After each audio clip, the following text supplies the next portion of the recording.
In the heart of West Africa lies a nation of great complexity, power, and potential, Nigeria. And in the corridors of its modern political history stands a man whose name has evoked respect, fear, and fierce debate. This man is late Muhammadu Buhari. Muhammadu Buhari was born in Daura, Katsina State. Buhari's journey from a modest northern town to Nigeria's highest office is a tale of power, perseverance, discipline, and destiny. December 17, 1942, in a quiet part of Daura, a baby boy was born into the Muhammadu family. Buhari was the 23rd child of his father. Young Buhari was raised with Islamic discipline, respect for elders, and a love for Nigeria that would later shape every major decision he would take. At age 19, Buhari joined the Nigerian army in 1961. It was clear this man wasn't just a soldier, he was a leader in the making. From Congo missions to advanced training in India and the UK, Buhari rose quickly. He played significant roles in key coups in 1966 and 1975. But it was 1983 that sealed his name into the annals of history. Corruption plagued the civilian government. The economy was bleeding. Nigerians had lost hope. And then a coup. General Buhari emerged as the head of state. According to Buhari, this generation of Nigerians, and indeed future generations, have no other country than Nigeria. We shall remain here and salvage it together. This is the patriotic spirit in Buhari. As a military ruler, Buhari was firm, some say too firm. He launched the famous war against indiscipline. Civil servants had to be on time, queues had to be orderly, national pride had to return. But with order came fear. Human rights were trampled, journalists jailed. His decree-driven rule was both admired and condemned. In August 1985, his fellow officers had had enough.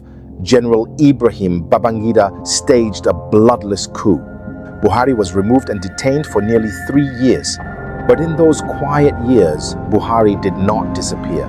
He became a symbol of anti-corruption, a shadow watching from the sidelines. Years later, Nigeria returned to democracy, and so did Buhari, but not with guns, this time with ballots.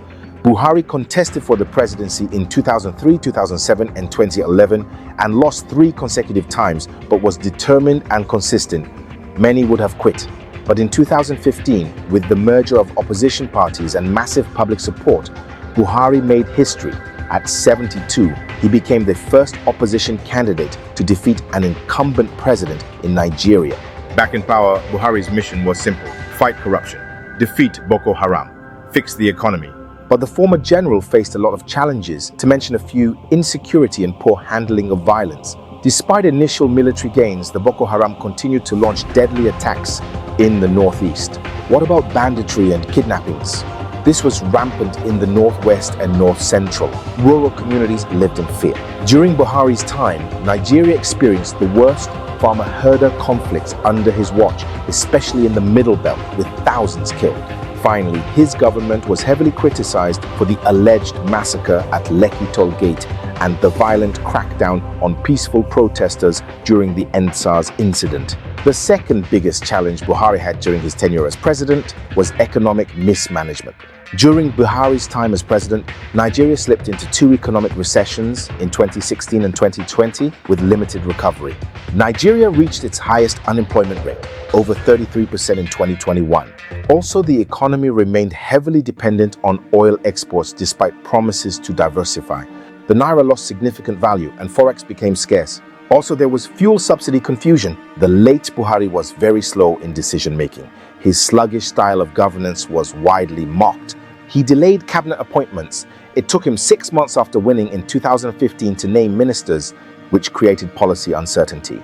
Late Buhari responded poorly to crises, particularly during major national emergencies like EndSARS, COVID-19, and major attacks. Late Buhari also had ethno-religious bias, and this influenced the way he gave appointments. Key positions in security and government were seen to favor the North and Muslims.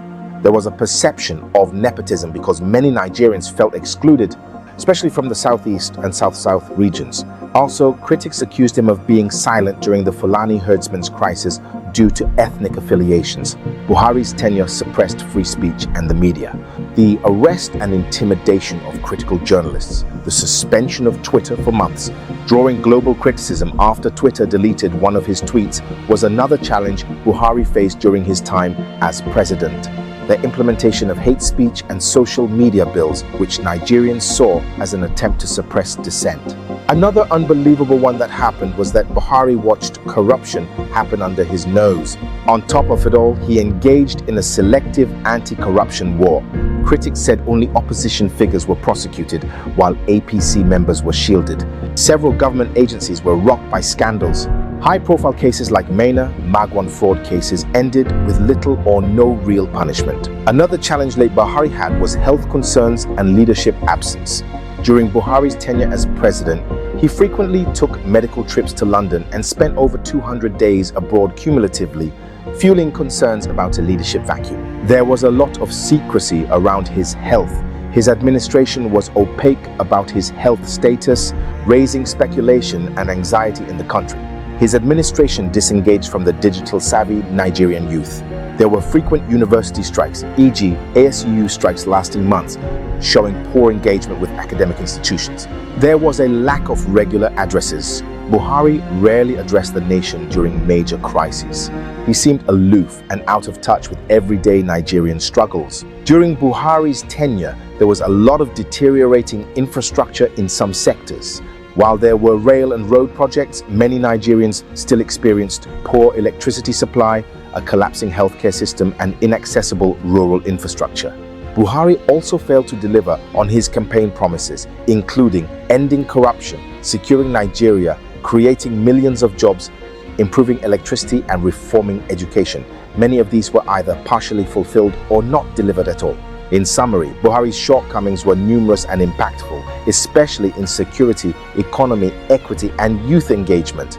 These failures tarnished his legacy for many Nigerians. Buhari had served 2 consecutive 4-year terms, 2015 to 2019, 2019 to 2023, and was constitutionally barred from running for a 3rd term.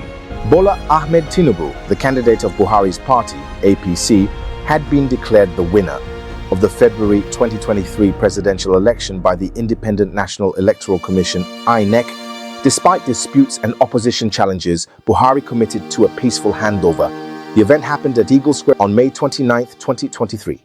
The official swearing-in of the new president, Bola Ahmed Tinubu, happened on the same day. After the ceremony, Buhari flew to Katsina State and returned to his hometown Dora to begin his retirement. Buhari died on 13th July 2025, aged 82 years, in London. That is all we know. The details of what happened were not disclosed to the public. He was survived by Aisha, who had 5 children from a previous marriage to Safinatu Yusuf. Aisha and Muhammadu Buhari have 5 children together and 1 grandchild. Finally, the late Buhari raised from the dusty streets of Dora to the grandeur of Aso Rock. Muhammadu Buhari tasted the heights of power, respect, and influence. For years, his signature could shape the fate of millions. His voice could silence a crowd. His orders could move armies. Yet in the end, time humbled him. The convoys disappeared, the security sirens faded, and the same man who once gripped the nation's scepter now lay in his grave like every other man. This is the vanity of life, that no matter the titles we bear, the palaces we inhabit, or the crowds that chant our names, the applause always ends. Power is lent, not owned. Glory is temporary. The earth we walk on today will one day cover us. And so what truly matters is not the throne we sit on, but the legacy we leave, the people we serve, and the God we stand before. Buhari's journey reminds us the crown will always pass to another head, but the record of our deeds follows us into eternity. Power is a trust, not a trophy. Every decision a leader makes plants a seed of hope or of harm. Do good, and your name will be remembered with honor. Do evil, and history will speak your name with shame. Leadership is temporary, but the impact of your actions is eternal. Choose the path that blesses the people, because in the end, it is not the office that defines you. It is the legacy you leave behind. Proverbs chapter 10 verse 7 says, "The memory of the righteous is blessed, but the name of the wicked will rot." Quran chapter 3 verse 185 declares, "Every soul will taste death, and you will only be given your full compensation on the day of resurrection. So he who is drawn away from the fire and admitted to paradise has attained his desire." And what is the life of this world except the enjoyment of delusion? Both the Bible and Quran teach that after death, our actions are weighed by God's perfect justice. and people's remembrance of us will reflect what we did in life. This means leaders must act with integrity, because both human history and divine judgment will record their deeds. Finally, I will leave you my views on this question. Please answer them truthfully. 1. Will Muhammadu Buhari be remembered as the leader who healed Nigeria's wounds or the one who left them open? 2. Did Buhari's years in power write a chapter of renewal for Nigeria or a warning for future generations? 3. When the history books speak of Muhammadu Buhari, will they tell the story of a man who served with honor or one who fell short when Nigeria needed him most? 4. Was Buhari's promise of change a fulfilled vision or just another echo in Nigeria's long struggle for true leadership? Please tell us your answer in the chat box below. This is the end of this story, but if this story moved you, there's so much more waiting.